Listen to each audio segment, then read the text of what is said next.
Now, recently, since Barcelona relaunched interest on Nico Williams, there is this question that I've been getting in the comment section. Like, it is just very common.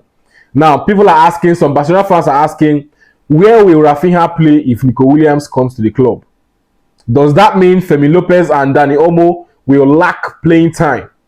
Hope the incoming of Nico Williams will not cause Raphinha to drop in his performance, to drop in the quality of his games.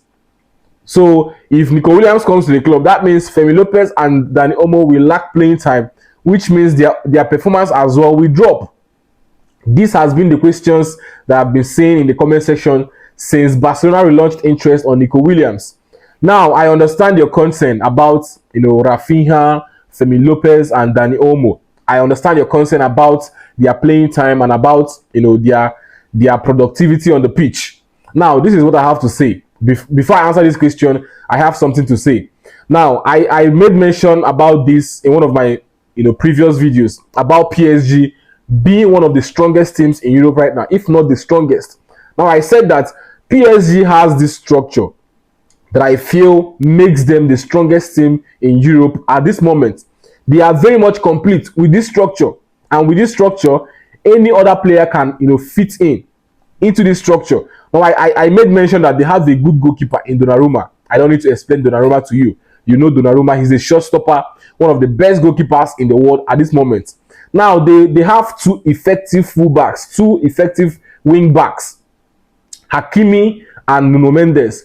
Very much explosive, attacking-minded, defensive-minded, pace at their disposal, age at their disposal as well. They are just that good. One of the best, in those positions. Now, you link it to the midfield, they have Vitinha, the controller, the one that detects the tempo of the game, creates chances, controls that middle for them.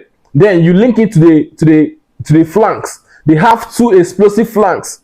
They have Kvaratskhelia, who causes havoc in that wing. Now they have Due or Dembele, depending on who decides to boss that wing.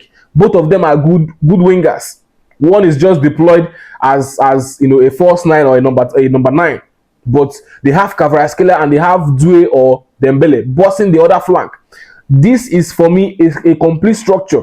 A structure that Barcelona does not have. Now, Barcelona does not have a verified goalkeeper. A goalkeeper with the same quality as Donnarumma. Although we have signed Joan Garcia. But we don't have a verified goalkeeper. That is one. We have two wing backs. Even though I feel they can do better next season. But we have two wing backs that are equally good. Now, linked to the midfield, we have Pedri. Pedri is equally, one of the best midfielders in the world right now. Now, when you get to the flanks, we only have Lamine Yamal. And if you were very observant, if you really watched our games last season, you will understand that we were solely dependent on Lamine Yamal when it comes to creating big chances, massive chances, unlocking defenses. We were solely dependent on Lamine Yamal. What Pedri was doing for us was just to stabilize that midfield alongside, Frankie de Jong. He made sure he controlled the tempo of the game, but that does not mean that we could create, deadly chances from Pedri. Pedri was equally creating chances, but our deadliest chances, our most effective chances, our most big chances, our best chances, clear-cut chances, chances that can result in goals, came solely from Lamine Yamal. Most of them came from Lamine Yamal.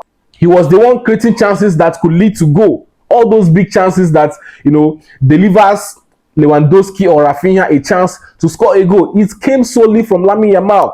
And in matches that he did not feature in, we struggled.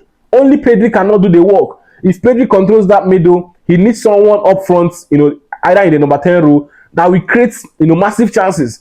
And our chances always came from Lamine Yamal. So his wing was overburdened. Like, the burden on his wing was just so much. And it affected us.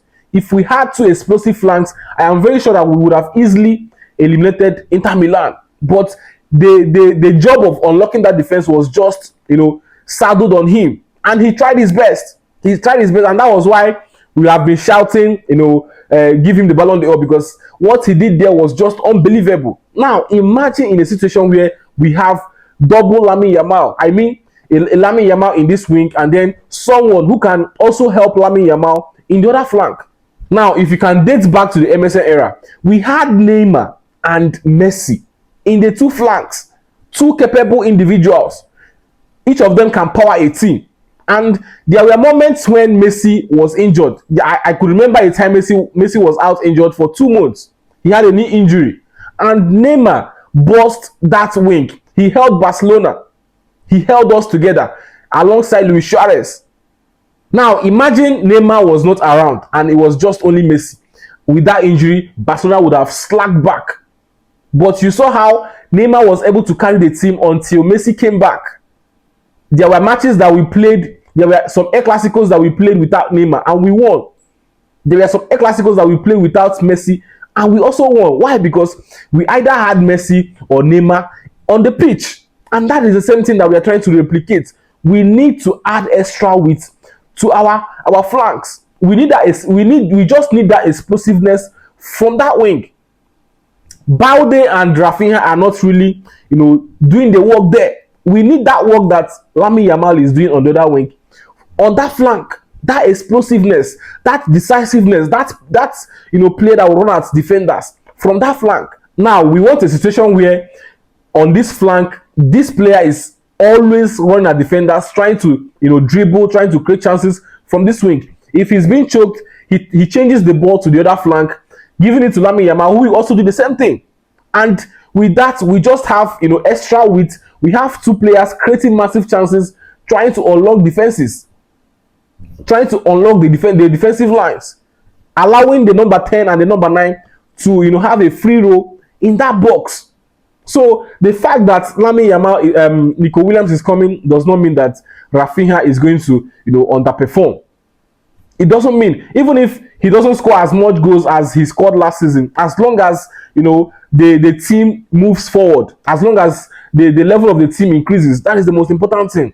If the duties are being shared, probably he scored 30 goals last season, and this season he scores 15 goals, and the new person that comes in that flank scores 15 goals. It is just, a win-win for us. At the end of the day, 30 goals were scored. The 30 goals that were supposed to be scored by Raphinha, we are now shared by 2 players. So the main thing is that Raphinha will always have playing time. Now, he's going to be bossing that number 10 role. He surely is going to boss in that number 10 role, and surely he's going to have playing time. And the likes of Femi Lopez and Dani Olmo will surely also have playing time. Probably they will come in as substitutes. Now, in situations where this player is injured or this player is out, we will have enough body on the bench to replace, such player. So Raphinha can play as a number 9 in case of, Lewandowski not performing, or we need to take off Lewandowski. We have Ferran Torres on the bench that could also come in and play in that number 9 role. But what I want to, make you understand is that Raphinha surely will have playing time in that number 10 role so that he can have freedom and roam about. Then for Femi Lopez and Dani Olmo, surely their playing time might be slashed, but it doesn't mean that they will completely lose their playing time. They will surely get playing time, and it boils down to how Hansi Flick, manages these players. But surely the team will get better when we have an explosive flank. It is just going to get better, and that is our aim. Our aim is to make sure that this team gets better. This team is able to, compete at a high level, at a high stage, without, yielding. What happened against Inter Milan will not happen again. In a situation where we come up against a team that is so much defensive, we will have 2 flanks running at them, being so much effective. That is all we want. And if Barcelona can get that, that left wing occupied by either Nico Williams or any other player they're going for, I will love it. The main thing is that it's just going to add to the quality of the team, and that is the most important thing. We just want to win.